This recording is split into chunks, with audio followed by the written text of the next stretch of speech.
Hello everyone! Welcome to today's lecture, How to Increase Your Student's Brain Power. My name is Tasneem Alkam. Let's get started. Here are today's learning objectives. Upon completing this lecture, participants will be able to explain the importance and provide examples of cognitive multipliers, compare and contrast growth mindset to fixed mindset, describe the benefits and provide examples of memory cues, and explain the meaning of sustained deliberate practice. A fixed mindset is the belief that intelligence is determined by genetics and cannot be changed. However, those with a growth mindset believe that grit, determination, and self-discipline are determining factors of intelligence. About 40% of students hold a fixed mindset, meaning they think their intelligence is determined at birth, which can negatively impact the amount of effort they put into their learning and decrease learning outcomes. Another 40% hold a growth mindset, and the last 20% don't fit into either category. As instructors, you can influence your students' mindset to promote learning. Take a second here and read the reflection question and option choices. Which one do you think is an example of a growth mindset? The answer here is number 2. I got a B on my last essay. I could do better next time by proofreading one more time. Of the option choices, this is the only statement that is reflecting on how they can improve and do better next time, rather than feeling that their abilities are stagnant and nothing they will do will change that. Another reflection question. This time, take out a piece of paper and write a short paragraph reflecting on the kind of mindset you have. Fixed, growth, or neither. How has your mindset impacted your learning? Is changing our intelligence even possible? Yes, it is. Intelligence reflects both nature and nurture. Although genetics plays a part, intelligence can be affected by environmental factors such as socioeconomic status, increased stimulation, nutrition, and cognitive training. If cognitive training can increase our intelligence, what deliberate actions can we take to increase our brain power? The answer is cognitive multipliers. Cognitive multipliers are strategies or behaviors that can be implemented by students to strengthen the intelligence they already have.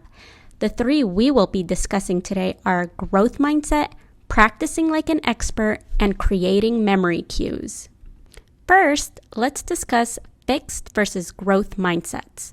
Students with a fixed mindset will try to take on less challenging activities so they can look smart and avoid failure.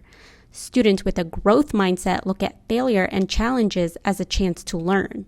Students with a growth mindset outperform their peers with a fixed mindset, therefore becoming higher achievers in life beyond school. As an educator, you want to foster a growth mindset to help students reach their full potential. The second cognitive multiplier is practicing like an expert. Contrary to popular belief, experts are not a result of genetic predisposition, but rather sustained deliberate practice. Sustained deliberate practice is high-quality practice with the goal of reaching a new level. For example, an expert piano player was not born with the skill to become a concert pianist. Rather, their time, effort, and discipline allowed them to achieve their success. 10,000 hours or 10 years of practice is required to become an expert. Here is another open-ended reflection question to ponder. Can you think of something you have spent 10,000 hours practicing on, such as an activity or hobby?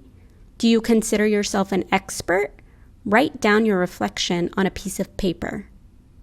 The last cognitive multiplier we will discuss today are memory cues. Memory cues are behaviors or strategies that help you remember information. We use simple memory cues such as to-do lists in our daily lives, but more complex memory cues can be created to remember more difficult information. One such memory cue is called a mnemonic device. One study showed that the use of mnemonics to study saved over 50% of students on probation from dropping out. Another memory cue that can be used by students to retrieve a large amount of information is a memory palace. Creating a memory palace begins with the student visualizing a place they are very familiar with. Then they associate each piece of information they want to remember with a different area of the room. One study showed that there was a statistically significant increase of performance of physiology students that utilized a memory palace compared to those who did not use a memory palace. Additionally, 100% of participants found the method helpful. Let's take a look at another reflection question. Which of these is not an example of a cognitive multiplier? The answer is number 1, developing a fixed mindset. Remember that cognitive multipliers are strategies or behaviors that increase brain power or intelligence. Since those with a fixed mindset think that their intelligence is fixed at birth, this is not an example of a cognitive multiplier.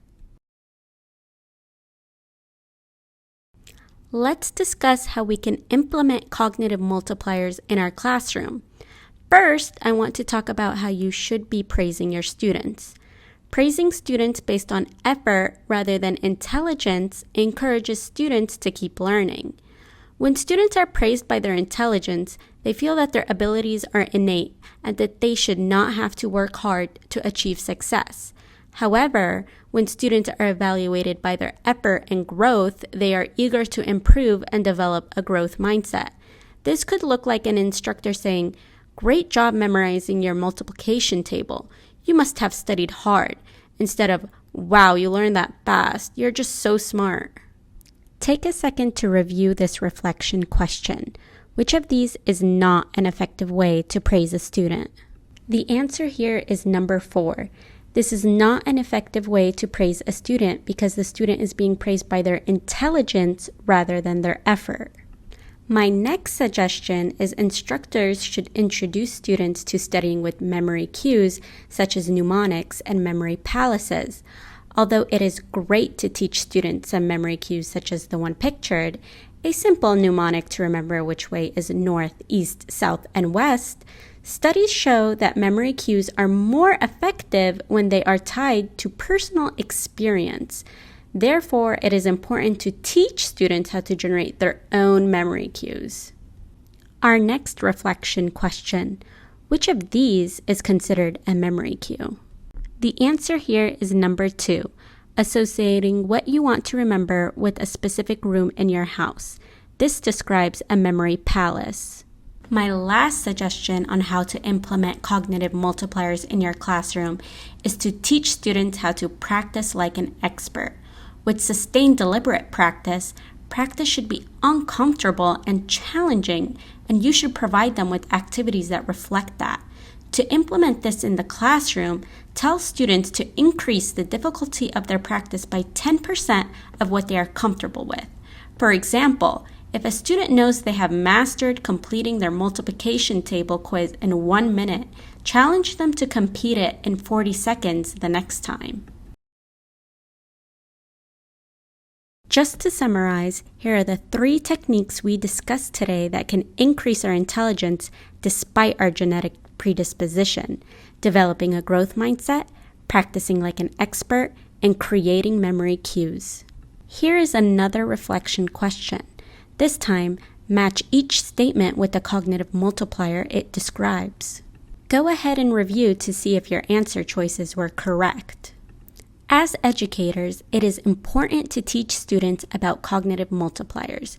You should try to foster a growth mindset in your students, teach them to practice like an expert, and show them how to create memory cues. Our last reflection question: consider if each of the following statements are true or false. Here are the correct answers. Number 1, false. Teachers can foster a growth mindset in their students even if they currently have a fixed mindset. Number 2, true. Sustained deliberate practice can make someone an expert in their particular field. Number 3, true. Studies show that students praised on effort are more likely to challenge themselves than students praised on intelligence. Number 4, false. It takes 10,000 hours of practice to become an expert. This is a list of my references that I used to create today's lecture. Thank you all for joining today's lecture on how to increase brain power. I hope you will all be able to implement some of the techniques we discussed today in your own classrooms. I can be reached through email for any questions or clarifications.